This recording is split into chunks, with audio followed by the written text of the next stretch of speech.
waan sin galchine keessa hin galin. Murtoo kennuuf hin ariifatinii jedhe. Nagaa nagaara caaluu nagaa waaqayyo waaqa jiraataa isiniif haa baay'atu. Akkam jirtu nagaa keessanii hordoftoonni YouTube chaanalii Galaa Dhalootaa. Ani obboleettiin keessan baay'ee nagaa kooti. Waaqayyoof haa galatu. Isin akkam jirtu nagaa keessanii? Egaa baga nagaa taatanii YouTube chaanalii keenyaaf haaraa warri taatan like, subscribe gochuutiin yaada qabdan nuuf qoodaa maatii keenya ta'anutti dabalamaa isiniin jechuun jaalladha. Akkuma kanammoo maatii keenya taatanii hamma yoonatti nu wajjiniin kan jirtanii eebbifamaa ulfaadhaa galatooma isiniin jechuutiin jaalladha. Ammas immoo like, commentii gochuu hin dagatinaa. Yaada qabdan immoo dogoggora jirullee akka sirreessinuu fi yaada keessan nuuf kaa'aa commentii jalatti isiniin jechuutiin jaalladha.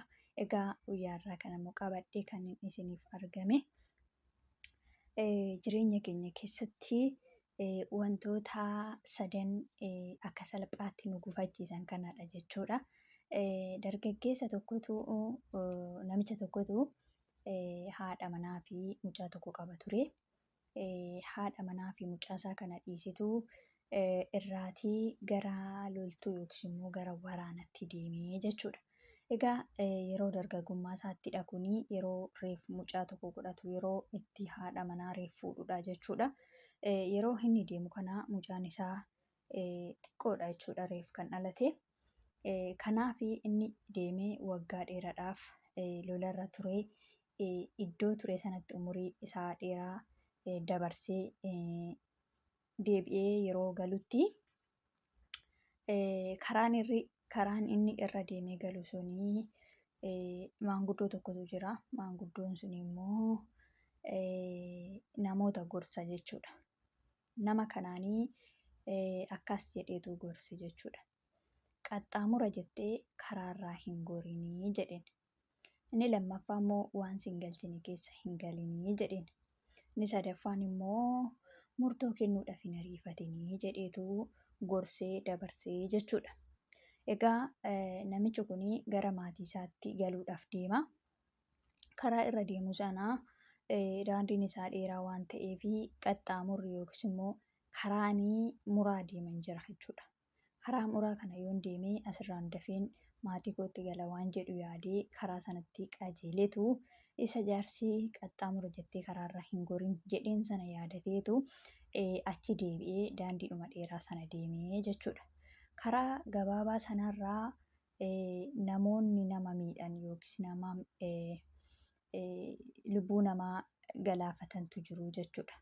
Sababni isaan kana godhanii fi namoonni karaa sanarra galanii loltoota yookiis immoo namoota baqattoota biyya biraatii gara maatii isaaniitti galaa jiran waan ta'eef karaa sana hin dabarsanii jechuudha.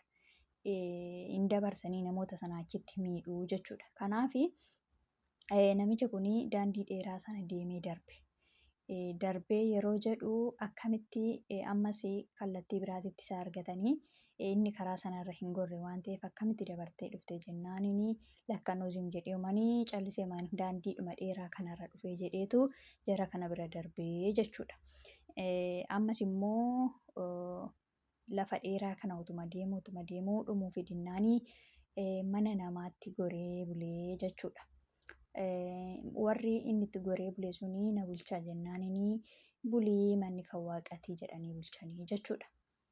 Achumaanii namichi abbaa manaa namicha kana bulchee baay'ee bareedadha jechuudha. Baay'ee bareedadha, baay'ee namicha namatti toludha. Haati manaasaa garuu baay'ee fokkistuu turtee jedhama jechuudha. Akka yaada kanarra jirutti achumaanii namichi kun yoo haati manaa kee maaf akkas fokkistii atoon bareedda jedhanii yoo gaafatani namoota sanaa hin miidha yookiis immoo hin ajjeesa ture jedhan. Achiin namichi kun si'a meeqa afaan ga'e maalii haati manaa kee namicha yoo ilaalu namichi baay'ee bareeda baay'ee namatti tola. Dubartittii yeroo ilaalu immoo isheen fokkistuudha. Bakka ilaaluuf namaan mijattu waan godhu dhabe jechuudha. Gaafadhu dhiisuu jedha jechuudha. Yoo gaafate Waa sin galchine keessa hin galin jedhamee gorfamee baheera waan ta'eef sammuu isaatti kan dhufu isa kanaa jechuudha.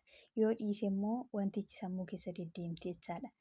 Achiin ammas obseetumaa calluma jedhee jechuudha.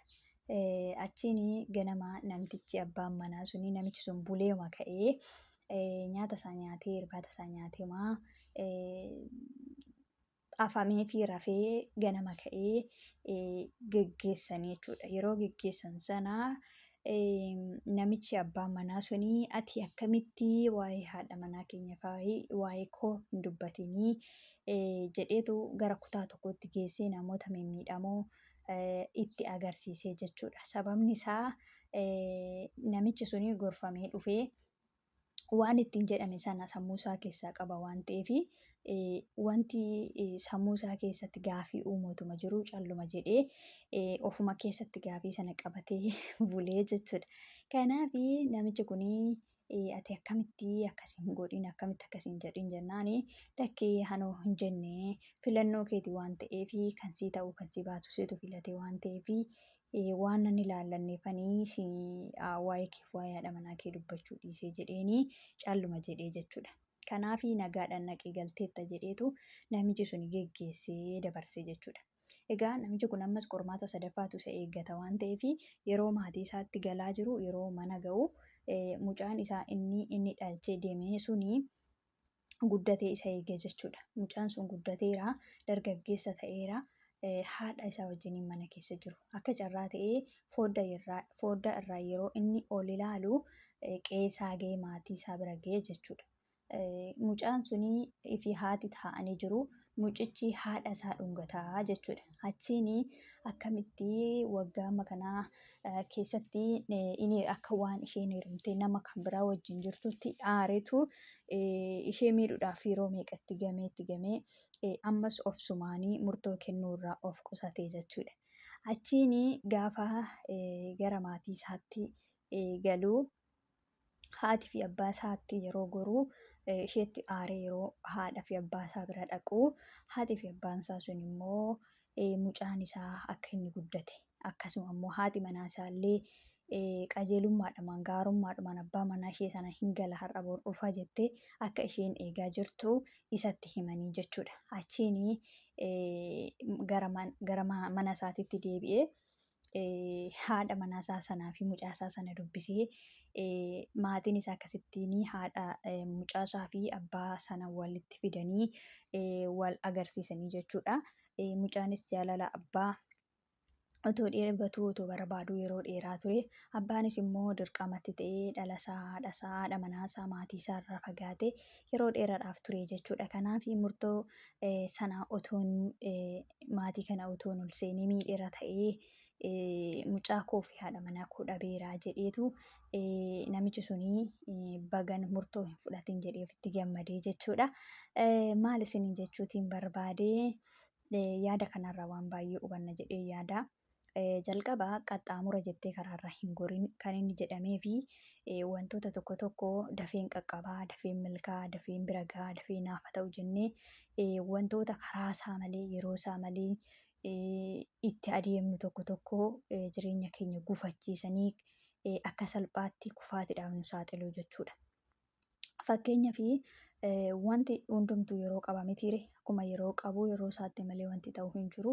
Garuu ariifannee obsa dhabnee karaa barbaachisu yookiis immoo karaa karichatti nu baasu karaa kaayyoo keenyatti mul'ata keenya sanatti nu baasu karaa bira ittiin ga'uu qabnu sana dhiisneetu karaan biraa deemna jechuudha. Karaan biraa sun immoo nu gufachiisa. Karaa keenya sanarraa nu kaachisa jechuudha. Ittuu dafnee bira ga'uyyuu miti akka wanticha akka dhabnu nu taasisa jechuudha. Kanaaf yeroo tokko tokko ariifannee waa keessa galuu yookiis immoo karaarraa kaachuu dhiisuun obsa qabaachuun baay'ee barbaachisaadha jechuudha. Kanaaf waan ta'ee yeroo goonu kallattiinsaa karaan isaa suni karaadhuma sirrii yoo ta'e fageenyi isaa hin daangessu jechuudha. Kanaaf obsaan eeguun dirqama nuti ta'a isiniin jechuutiin jaalladha. Namichi akkuma namichi suni otoo karaa sanarraa goreera ta'ee qaxxaamura sana jedhee otoo achiin galuu barbaadeera ta'ee achitti lubbuun isaa darba ture mana isaatti hin galuu maatii isaas hin argu jechuudha. Inni lammataan immoo waan si hin galchine keessa hin galini jedhe. Jechi kun immoo keessumaayyuu jecha baay'ee cimaadha. Yeroo tokko tokko waan nun ilaallannee waan dhimma keenya hin taane tokko tokkotti gallee yookiis immoo waanuma baqqaa jira miti waanuma nun galchine waanuma baqa siruma waan nun ilaallanne tokkotti yeroo gallu gaarummaan isaa amma kana miti jechuudha nu miidha. Waan nun galchine keessa yeroo gallu karaa ittiin keessaa baanullee dhabnee qorumsatti galla jechuudha. Kanaaf waan nama hin galchine keessallee galuu dhiisnee yooma calluma jenne sammuu namaatti wantoonni tokko tokko otoo ati fedhii hin qabaatinii akka dubbattu si dirqamsiisu. Wantoonni tokko tokko immoo waan dubbattu baay'een otoo keessa kee jiranuu akka ati afaan kee qabattu akka ati calluma jettu si godhu jechuudha. Kanaaf waan hundumatti dubbachuuttis ariifachuun gochuuttis ariifachuu waan keessa galuu hin qabne keessa galuunis kufaatii hamaadhaaf nama saaxilaa isiniin jechuun jaalladha hordoftoota koo. Egaa yaada kanarra waan guddaa hin barattu jedheen amana. Kanaaf waan nama hin galchine waan nama hin ilaallanne waan dhimma namaa hin taane tokko keessa calluma jedhanii galuun baay'eedhuma isaa fokkisaadha jechuutiin barbaada. Inni sadaffaan immoo murtoo kennuu fi hin ariifatinii jedha. Waan tokko otoo adda hin baafatin maal akka ta'e isaa otoo hin hubatin yaadan ilaalchan yeroo kenninee otoo hin dhaggeeffatin yeroo kenninee otoo hin ilaalinii waan tokko murteessuuf balleessuuf baqqaa jennee murtoo hamaa fudhachuu tarkaanfii hamaa fudhachuun kufaatii hamaa akka nuyi keessa hin deebinetti nu gaabbisiisa gaabbii hamaadhaaf nu saaxilaa jechuudha. Kanaaf suutuma jennee ilaallee irra deddeebinee madaallee bakka wanti sun hin sirrata yoo ta'e bifa sirratuun ilaaluu wanti sunii dhiifamaan irra darbama yoo ta'e dhiifamaan irra darbuu wanti sun immoo murtoo fudhatamaa yoo ta'e immoo itti ilaallee erga madaallee erga hubanneen booda murteessudha malee ariifannee waan tokko murteessuunii kufaatii hamaadhaaf nu saaxilaa jechuudha.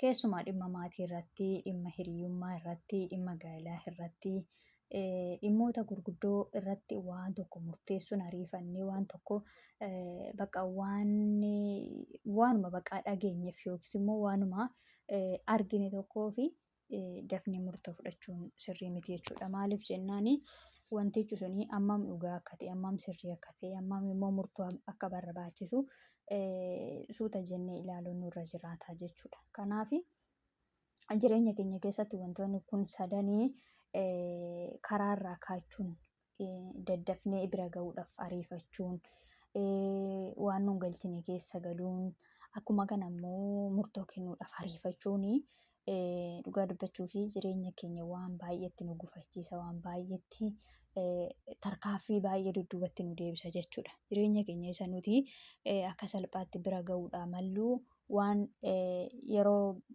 isaatti ta'uudhaa malu nu dhabsiisa jechuudha. Kanaaf suutuma jennee bakka jira mitire akka malees duubatti harkifachuu otoo hin ta'ini akka malees immoo ariifachuu otoo hin ta'ini hubannaadhaan ilaalaniituma madaalaniituma itti adeemuun barbaachisaadha jechuudha. Kanaaf jireenya keenya keessatti wantoonni kun sadan dhimma ijoodha jedheen yaada. Isinis waa irraa akka barattan abdii amantii guutuun qaba.